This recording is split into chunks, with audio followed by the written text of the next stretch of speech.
శ్రోతలందరికీ నమస్కారం. నా పేరు స్వాతి. ఈరోజు చందమామ కథల 60వ సంచిక జూన్ 1952లోని 3వ కథ అపూర్వ సౌధం. ఇది 6వ భాగం. మొదటి 5 భాగాలు వినని వాళ్ళుంటే లింక్ డిస్క్రిప్షన్లో ఉంటుంది, వినేయండి. భవనంలోని వింతలకి అబ్బురపడుతూ, అక్కడి అజ్ఞాత పరిస్థితులకి జిజ్ఞాస చెందుతూ మంత్రి అలానే కూర్చుండిపోయాడు. గాఢమైన ఆలోచనలో అతనికి వేలాపాల తెలియనే లేదు. ఇంకా కొద్దిసేపట్లో ప్రొద్దుగుంకుతుందనగా అల్లంత దూరం నుంచి వీణుల విందుగా ఒక మధుర ధ్వని వినిపించింది. అయితే ఈ ధ్వని ఇంతకుముందు మంత్రికి పరిచయమైందే. లోగడ మాయదొప్ప చేసి ఉన్న ధ్వని ఇదేనని అతడు వెంటనే గ్రహించాడు. క్రమంగా ఆ ధ్వని అతనికి దగ్గరైంది. మరికొద్దిసేపట్లోనే మాయదొప్ప ఈ భవనంపైకి వచ్చేసి ఆగింది. అది ఆగటమేంటి, దాని మూత నిలిచిపోవడం ఏంటి, రెండు ఒక్క మాటే జరిగినాయి. దుప్పలాగా కనపడేది ఒక విమానం. ఈ విమానం మీద ఎవరో కానీ ఈ భవనానికి వస్తూ పోతూ ఉంటారని తను చూసిన దాన్ని బట్టి మంత్రి ఊహించాడు. అతడు ఇలా ఆలోచించటంతోనే అలికిడయింది. అది మనుషులు చేసే అలికిడే. మరుక్షణంలోనే ఎదుట ప్రత్యక్షమై, ఎవరవు నీవు, ఎలా వచ్చావు, ఎందుకు వచ్చావు అని గబగబా ప్రశ్నలు కురిపిస్తూ ఒక చిన్నారి బాలుడు అతనికి కనిపించాడు. బాలుడు కంటపడటంతోనే ఆశ్చర్యము, ఆవేశము మంత్రిలో ఒక్కసారిగా పెళ్ళుబికినాయి. ఏమిటి, దేవసింహుడే?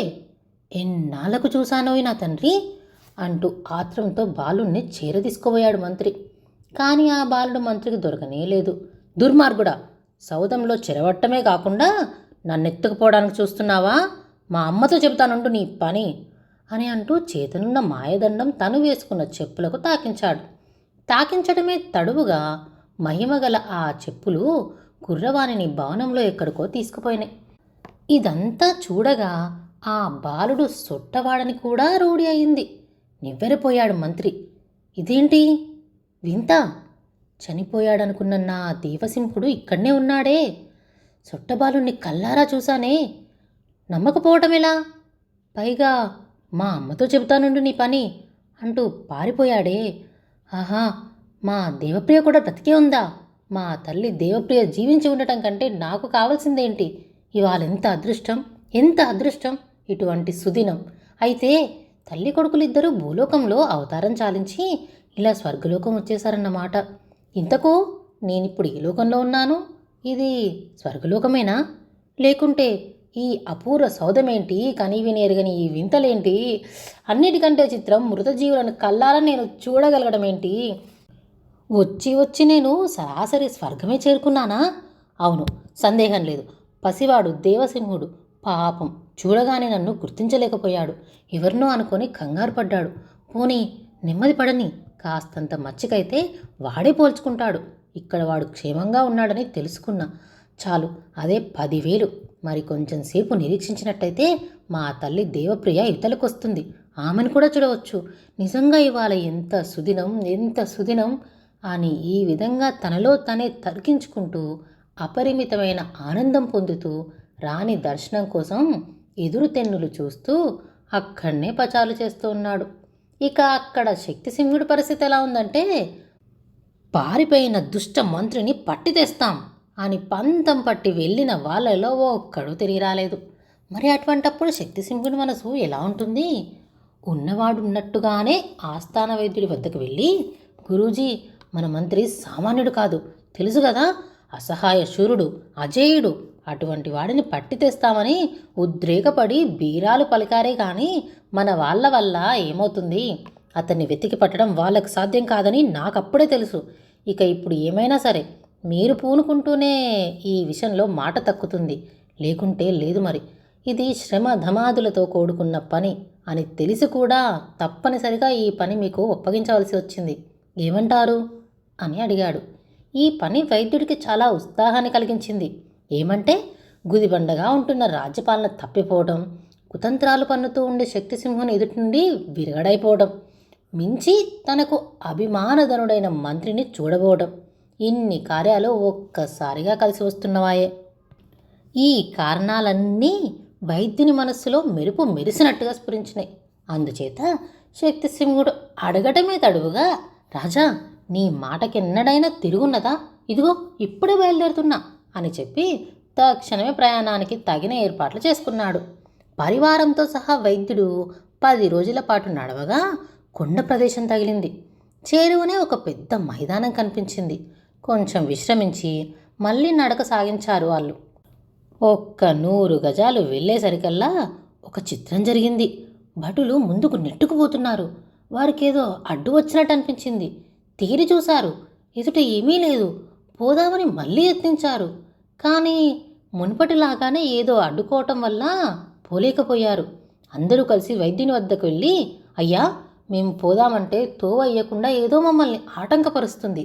అది చేతికి తగులుతుంది కానీ కంటికి కనిపించటం లేదు. ఈ విడ్డూరం ఏంటో కనిపెట్టాలి మీరు అంటూ విన్నవించుకున్నారు. ఆస్థాన వైద్యుడు పట్టలేని సంతోషంతో పైకి కిందికి చూస్తూ పచారు చేయసాగాడు. ఇదేంటి, దారి తెన్నో తెలియక మనం అందరం ఇలా బాధపడుతూ ఉంటే ఈ పెద్ద మనిషి ఏమీ పట్టించుకోకుండా ఉంటున్నాడే, చీమ కుట్టినట్టయినా లేదే ఆయనకి అని భటులు తమలో తాము గుసగుసలాడుకోసాగారు. ఇటువంటి సమయంలో ఆయనకి నిశ్చింతేంటి, ఆ పరమానందం ఏంటి అని వారిలో కొందరు తెలివిమంతులు ప్రశ్నించుకోసాగారు కూడా.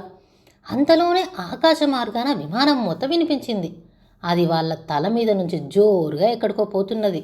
అప్పుడు వైద్యుడు వారిని వేగిరపెట్టి, ఆలోచన పాలోచన లేకుండా చూస్తూ కూర్చున్నారేంటయ్యా, పదండి, ఆ విమానం ఏంటో అందులో ఉన్న వారెవరో కూడా పోయి కనిపెట్టిరండి. ఈ లోపల నేనిక్కడనే ఉండి ఈ ఆటంకానికి కారణమేంటో కనుక్కుంటాను అని హెచ్చరించాడు. అందుకు వాళ్ళు, అయ్యో ఏమోననుకున్నాం, వైద్యుడు ఉదాసీనంగా లేడు, ఈ దృష్టి మీదనే ఉన్నాడు, ఏమీ పట్టించుకోవడం లేదని చెప్పి ఆయన గురించి తొందరపాటుగా అభిప్రాయపడ్డాం, పొరపాటు అనుకొని పశ్చాత్తాపం చెందారు. వైద్యుని ఆజ్ఞను శిరసావహించి పైన విమానపు జాడ చూసుకుంటూ భూమి మీద దారి చేసుకుంటూ వడివడిగా వాళ్ళు వెళ్ళిపోసాగారు. ఇలా వాళ్ళు అక్కడి నుండి వెళ్ళిపోవటమే వైద్యుడికి కావాల్సింది. ఇంతమంది పరివారాన్ని అడుగు వేయనీయక అడ్డగించింది ఒక అపూర్వ సౌధం. ఆ సౌధం ఒక్క వైద్యుడికి మాత్రమే స్పష్టంగా ఎదుట కనిపిస్తున్నది. తక్కిన మరెవళ్లకు కనిపించలేదు. వాళ్ళందరికీ భవనం చేతికి తగులుతుందే కానీ కంటికి కనిపించలేదు. భవనం చూడగానే వైద్యుని సంతోషానికి మేరలేకపోయింది. పరివారానికి ఇది ఎంత మాత్రమూ కనిపించకపోవడం చేతనే వాళ్ళు తాపత్రయపడుతున్న సంగతి మొదటనే గ్రహించాడాయన. అందుకనే నవ్వు పట్టలేకపోయాడు. ఇదేదో మహిమగల రహస్య భవనం అని వెంటనే ఆయనకి అవగతమైంది. లేకుంటే ఆ దివ్య భవనం తనకు మాత్రం కళ్ళెదుట స్పష్టంగా కనిపించడం ఏంటి? తన పరివారం దారి తెన్నో తెలియక ఎవరో ఆటంకపరుస్తున్నారని గోలపెట్టడమేంటి? ఈ దేవరహస్యం పిట్టకైనా వెల్లడించకూడదు అని నిశ్చయించుకున్నాడు. అందుచేతనే పరివారం అంతా విరగడైపోతే తన పరిశోధనలు స్వేచ్ఛగా సాగించుకోవచ్చు అని ఆయనకు తొందరపాటు కలిగింది. అదృష్టవశాన ఆ విమానపు మూత వినిపించటము, ఆ మిష మీద వాళ్ళని అవతలకి సాగనంపటమూ జరిగింది. ఇంతవరకు బాగానే ఉన్నదనుకున్నాడు. విచిత్రమైన ఈ భవనం యొక్క కీలకం కనిపెట్టాలనే ఆత్రంతో వైద్యుడు పచార్లు చేస్తూ అడుగులు వేయగా వేయగా అతని కాలికి ఒక చిన్న మీట తగిలింది. తగలగానే నలు చదురంగా భూమి మీద ఒక బీట ఏర్పడింది. వైద్యుడు నించున్న పాటునే దిగువ కంఠ వెళ్ళిపోయాడు. పాతాళలోకంలోకి ఏమైనా దిగిపోతున్నానా అని ఆయనకు దిగ్భ్రమ కలిగింది. తనను అలా కిందికి తీసుకుపోతున్న యంత్రం ఏదో వైద్యుడికి కనిపించలేదు. కానీ కొంత దూరం వెళ్ళి అది ఆగింది. ఆగిన వెంటనే ఒక ద్వారం కనిపించింది. ద్వారం లోపలికి వెళ్ళి చూడగా అది ఒక బోను వంటి పెట్టె. వైద్యుడు పెట్టెలో ప్రవేశించాడో లేదో రయ్యమంటూ ఆయన్ని పైకంటా తీసుకుపోయింది. తీసుకుపోయి ఒక చోట ఆగేసరికి మంత్రి ఎదురొచ్చాడు. ఒకరినొకరు చూసుకొని ఇద్దరు విస్తుపోయారు. తన తపం ఫలించినందుకు వైద్యుడు అపారమైన ఆనందంలో మునిగిపోయాడు. ఆయనకు మంత్రి కంటపడగానే కొండంత ధైర్యం వచ్చింది. ఇంతవరకు తను చూసిన చిత్రాలన్నీ మంత్రి వైద్యుడికి కూడా చూపించగా ఆయన తన్మయుడయ్యాడు. విశేషాలన్నీ విప్పి చెప్పగా వైద్యుడు పరవశత్వమే పొందాడు. ఈ విధంగా మంత్రి వైద్యుడు తలవని తలంపుగా కలుసుకున్నాక పరిస్థితులు ఎంత చిత్రంగా పరిణమిస్తాయో చెప్పేదేంటి?